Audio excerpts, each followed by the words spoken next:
Cerita Abu Nawas. Tipu dibalas tipu. Ada seorang yogis ahli yoga mengajak seorang pendeta bersekongkol akan memperdaya iman Abu Nawas. Setelah mereka mencapai kata sepakat, mereka berangkat menemui Abu Nawas di kediamannya.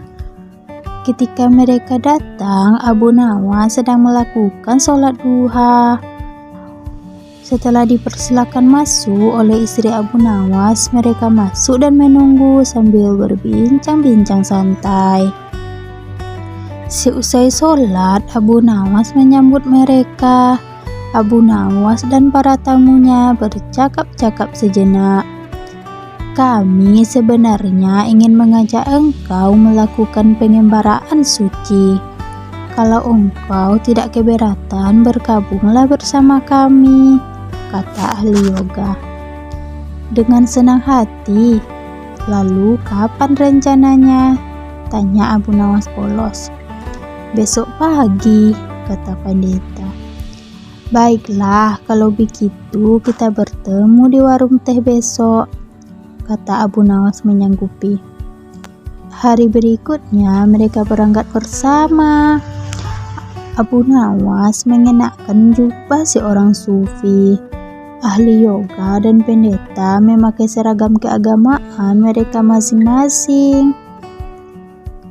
Di tengah jalan, mereka mulai diserang rasa lapar karena mereka memang sengaja tidak membawa bekal.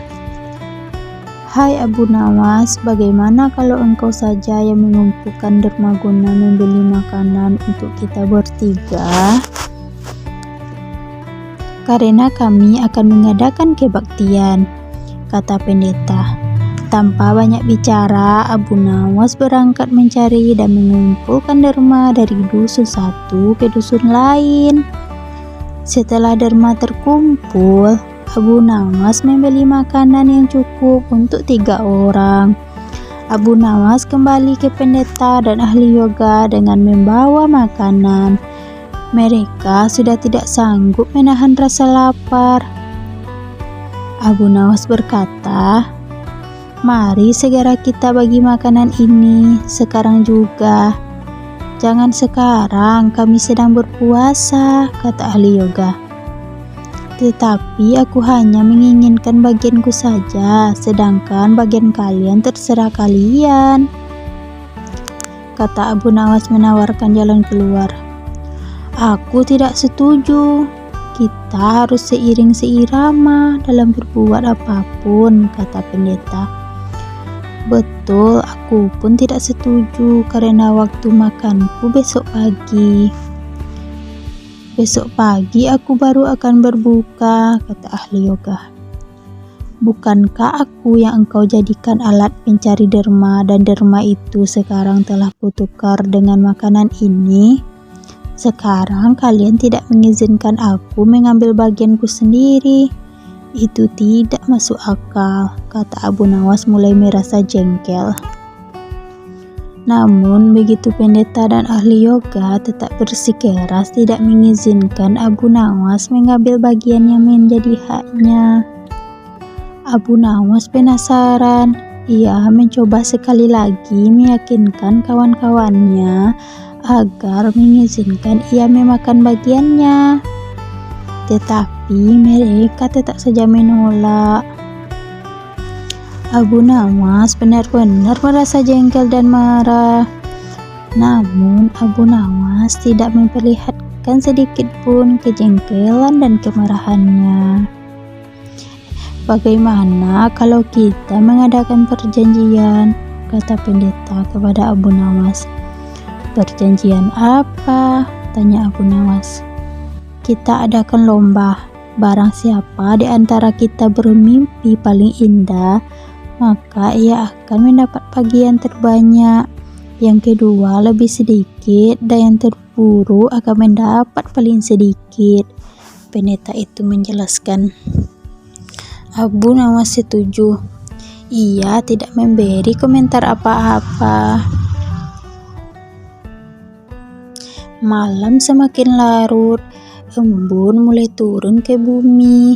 Pendeta dan ahli yoga mengantuk dan tidur. Abu Nawas tidak bisa tidur. Ia hanya berpura-pura tidur. Setelah merasa yakin kawan-kawannya sudah terlelap, Abu Nawas menghampiri makanan itu.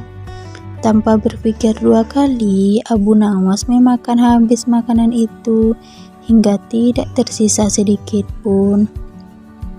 Setelah merasa kekenyangan, Abu Nawas baru bisa tidur. Keesokan hari, mereka bangun hampir bersamaan. Ahli yoga dengan wajah bersedih-sedih bercerita, "Tadi malam aku bermimpi memasuki sebuah taman yang mirip sekali dengan nirwana. Aku merasakan kenikmatan yang belum pernah kurasakan sebelumnya dalam hidup ini." Pendeta mengatakan bahwa mimpi ahli yoga benar-benar menakjubkan. Betul-betul luar biasa. Kemudian giliran pendeta menceritakan mimpinya.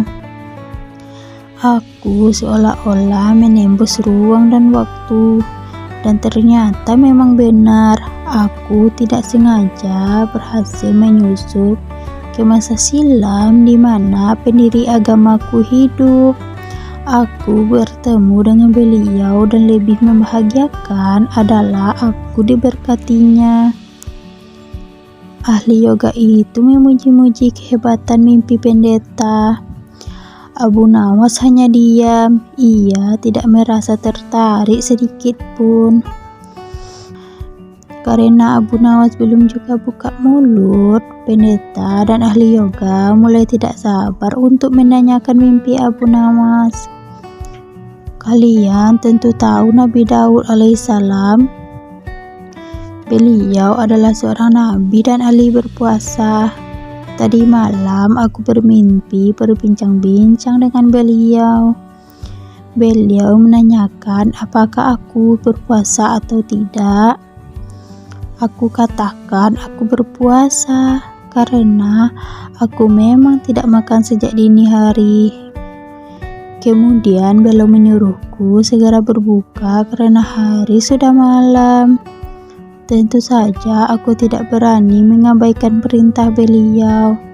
Aku segera bangun dari tidur dan langsung menghabiskan makanan itu," kata Abu Nawas tanpa perasaan bersalah secuil apapun. Sambil menahan rasa lapar yang menyayat-nyayat, pendeta dan ahli yoga saling berpandangan satu sama lain. Kejengkelan Abu Nawas terobati. Kini mereka sadar bahwa tidak ada gunanya coba-coba mempermainkan Abu Nawas. Pasti hanya akan mendapat celaka sendiri. Tamat. Terima kasih adik-adik semua, kakak-kakak. Bye.